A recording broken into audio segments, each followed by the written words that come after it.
ආසින්නෙහා සිහිනය දිගේ පිය බන්නනම් ආසයිතින් හිත කලඹමින් හැඟුමන්නේදී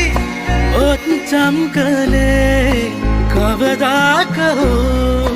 නොදැනුණු ලෙසින් අදගී පොතේ